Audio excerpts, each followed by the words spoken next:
We're here at Stoke-on-Trent at the very well kept Millbrook Fisheries.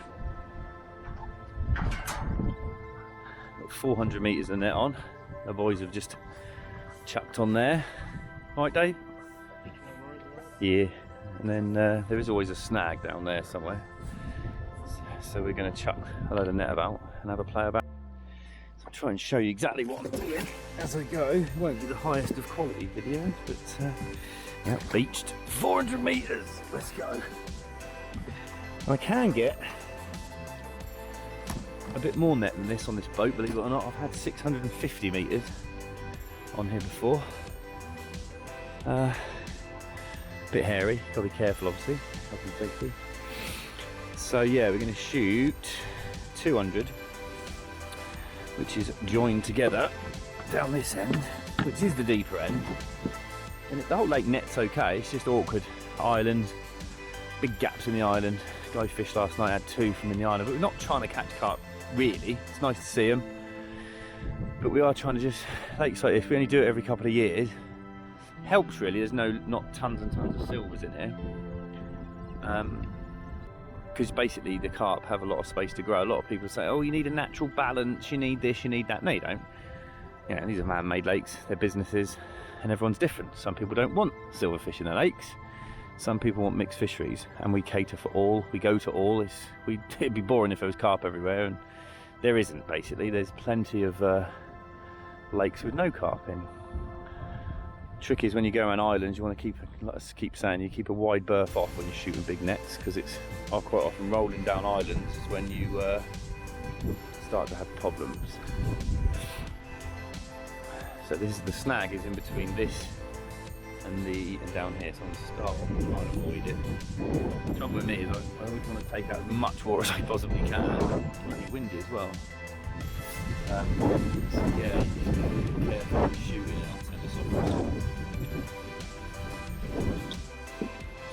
There we are, make a start. Obviously you can't do this in one go, and you're a fool if you try.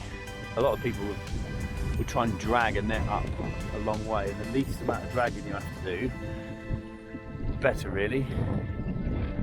You use the net to do the work rather than rely on pulling it a long way. You obviously have to pull it in.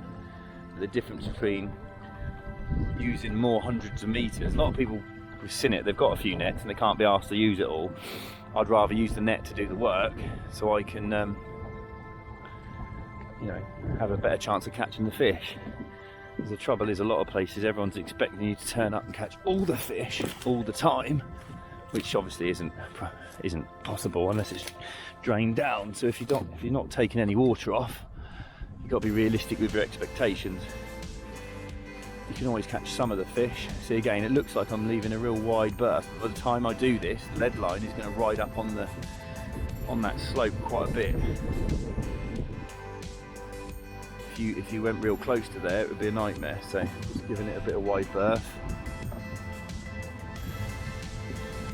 and then I'm going to shoot this all along here.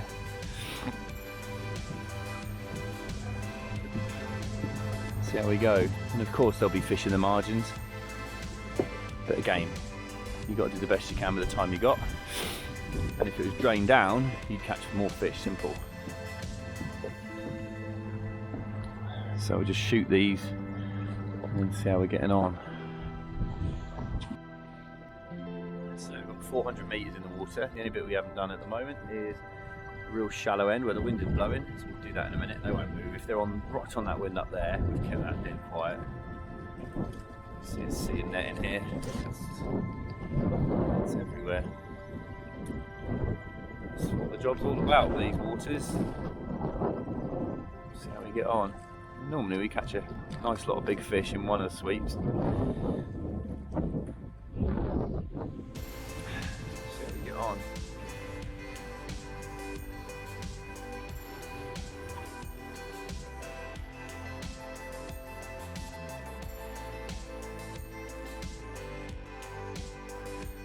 This is by far the shallowest end of the lake.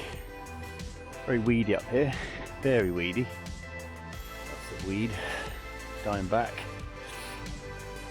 but there's a nice lot of fish up this end too. I always remember quite often from fishing in France, I catch more in the winter in the facing this way, chat. Nice lot of fish. They're all really mint fish, all real clean. These little fellas are coming through.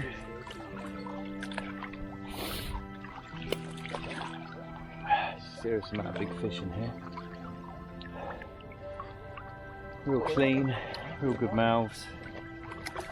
Good fine fish. Yeah, they can get. It's so lively. That's gorgeous. Oh, lovely. Gosh, just endless big uns nowadays. Endless big uns.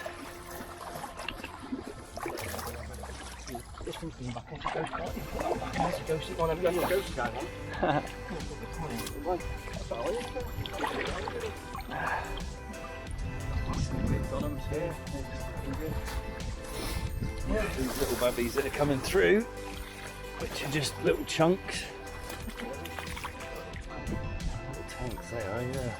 A little wide.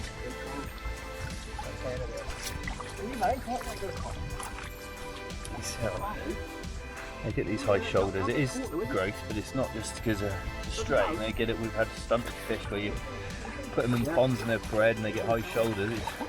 It's a nice little carp there.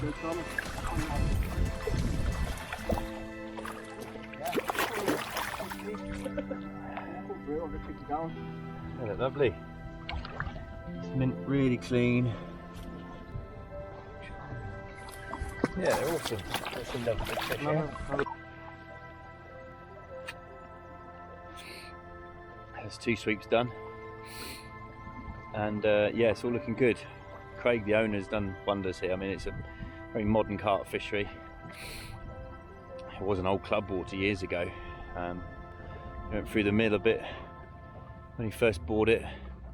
There was already some existing old stock, and he added to it from a source, and they didn't do too well. And got involved years ago, and Ian McMillan, bless him, got me to come up and have a word with Craig, and it's gone on from strength to strength. I mean, there's 40-30s in here now, which is amazing, and they're just mint, so it's lovely. It's a good, helps, like I say, in this situation to not have stacks of silvers in here. It's just perch and carp. So you're seeing nice little chunky ones coming through, and it's a very modern carp fishery. It's what most people want these days, you know. You just want hassle-free, everyone's busy. If you can come and go fishing somewhere comfy, no matter what the weather is, you've got comfy pegs. It's not for everybody, obviously. Some people like getting muddy and wild and puristic fishing, and a lot of people like myself like a bit of both, really, you know. But at the end of the day, this caters for a lot of people. There's a lot of big fish in here, so it's very comfortable. Swims are good.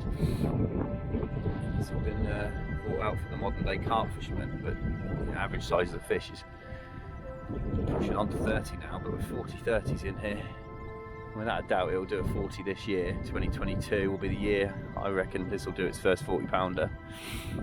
So yeah, it's all going well. Plants are starting to get really established around most of the lake too, which all helps. It's shallow and fairly uniform, so this end's the deep end. It suffers with algal blooms, it suffers with weed in the warmer months, but I keep saying a lot of that's just climate, and a lot of it you can't do a great deal about. I mean, people are going to spend a lot of money on treatments and this, that and the other, but then a lot of it is just I remember having when I was a kid doing this job. We were genuinely cold winters and really fairly warm summers, but now it's like, well, it's 10 degrees today and it's February the 1st. That all plays a part, you know. It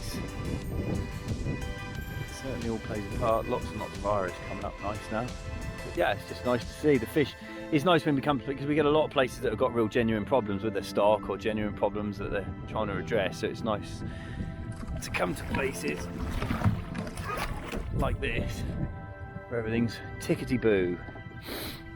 So we've done 2 sweeps for this net. Now I'm going to put this one away. Boys are pulling another 100 over there, and then we'll do this big sweep down here, catch a few more, hopefully get a few more of the self-seeders as they're called, and put them in a little stock pond over there. This poor goose here, we spotted him this morning. He's on his own. Normally when they're on their own they're not too well. He's got gammy foot, but he'll be looked after here. He's fine, he can fly, he's just got a bit of a damaged foot. But he'll be alright. There he goes. Go on mate, off you go, there you go. It's a bit of a hanging leg. So yeah, let's put this one away and carry on.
Netting in the weed isn't fun. We've dragged all of this in a long way.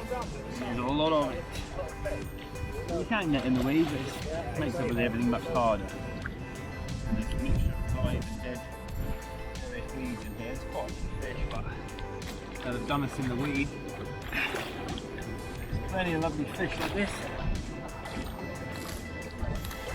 Standard.